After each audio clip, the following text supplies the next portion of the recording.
लंका दहन। जब राम और लक्ष्मण वानर सेना समेत सीता जी की खोज कर रहे थे, उस समय एक ऐसा क्षण आया जब सभी भारत के दक्षिणी तट पर आकर रुक गए। दूर दूर तक फैला समुद्र और उसके अलावा कुछ नहीं दिखाई दे रहा था। तब हनुमान समुद्र के ऊपर से उड़ते हुए सीता को ढूंढने लंका पहुंचे। लंका पहुंचकर वो सीता की तलाश करने लगे। कहाँ है माता सीता?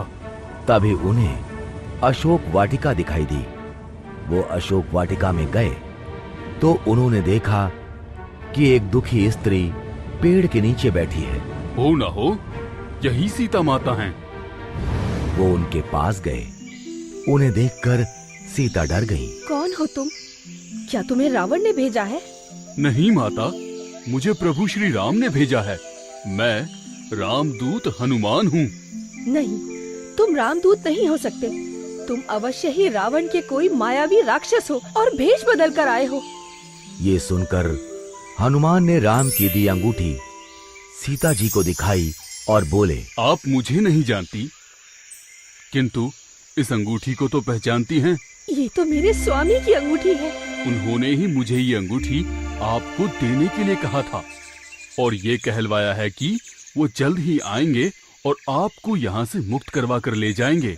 ये चूड़ामणि श्री राम को दे देना और उनसे कहना कि उनकी सीता उनकी प्रतीक्षा कर रही है। चूड़ामणि लेकर हनुमान जी ने सीता जी से कहा, माता, मुझे बहुत भूख लग रही है, इसलिए अगर आपकी आज्ञा हो तो क्या मैं इस वाटिका से कुछ फल खा सकता हूँ? अवश्य हनुमान, तुम जितने चाहो उतने फल खा सकते हो। सीता जी से आज्ञा पाकर हनुमान एक पेड़ से दूसरे पेड़ पर कूदते हुए मीठे फल खाने लगे।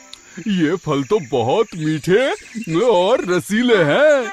इस बीच उन्होंने वाटिका के बहुत से वृक्ष उखाड़ दिए। ये देखकर वाटिका की देखरेख करने वाले सैनिक हनुमान को रोकने आए। रुक जाओ वानर, तुम मुझे खाना खाने से रोकते हो?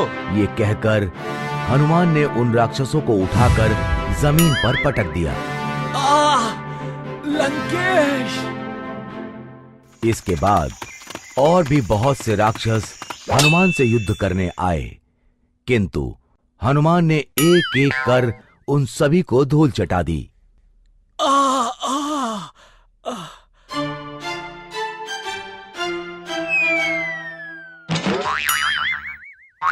बचाइए लंकेश!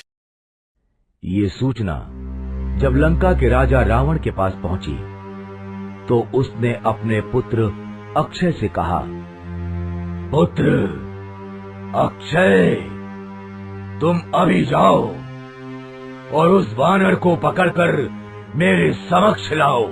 जो आज्ञा पिताजी। अक्षय राक्षस सेना के साथ वाटिका पहुंचा और हनुमान को ललकारते हुए बोला, लंकेश के पास जाने के लिए तैयार हो जाओ वानर। उससे पहले तुम यमराज के पास जाने के लिए तैयार हो जाओ। ये कहकर हनुमान ने अक्षय को पैरों से पकड़ा और जमीन पर पटक कर उसे मार दिया। जय श्री राम! ये देखकर अक्षय के साथ आए राक्षस डर कर वहाँ से भाग गए। लंकेश! लंकेश! अपने पुत्र अक्षय की मृत्यु की सूचना सुनकर रावण और भी क्रोधित हो गया। उसने अपने श्रेष्ठ पुत्र मेघनाद से कहा, पुत्र मेघनाद, उस उदंड वानर को पकड़कर मेरे समक्ष लाओ। मैं स्वयं उसे दंडित करूंगा। जो आज्ञा पिताजी। मेघनाद कुछ राक्षसों के साथ वाटिका पहुंचा।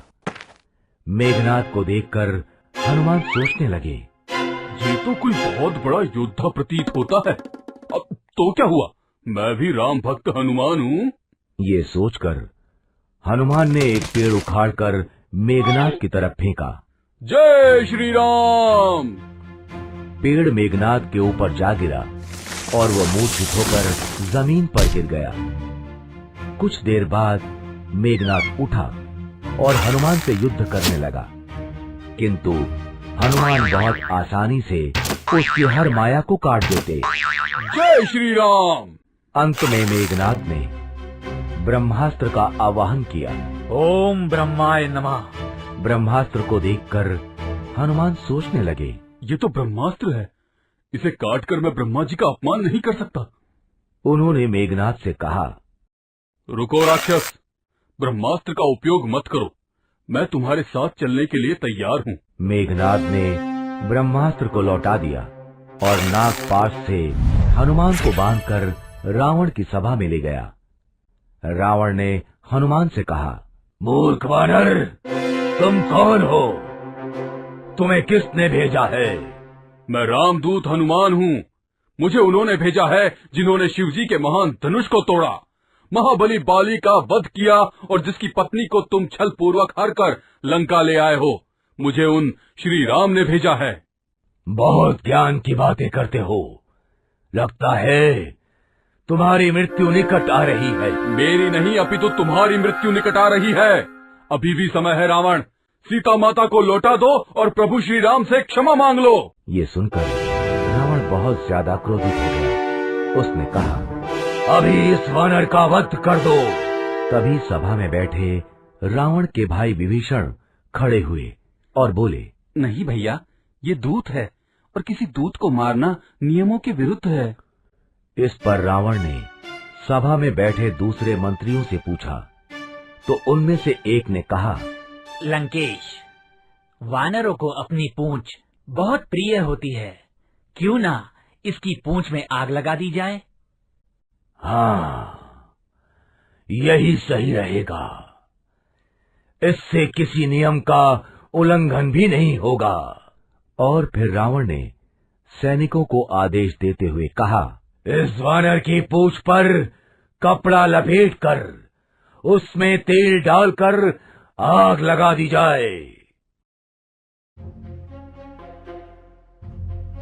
राक्षसी सेना हनुमान की पूंछ पर कपड़ा लपेटने लगी। हनुमान अपनी पूंछ को लंबा करते गए। फिर राक्षसी सेना ने हनुमान की पूंछ में आग लगा दी और उन्हें छोड़ दिया। हनुमान वहां से कूदकर बाहर आए।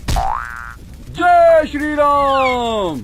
और फिर एक महल से दूसरे महल पर कूदते हुए पूरी लंका में आग लगाने लगे। जय श्री राम, जय श्री राम। जल्द ही आग फैल गई और पूरी लंका जलने लगी।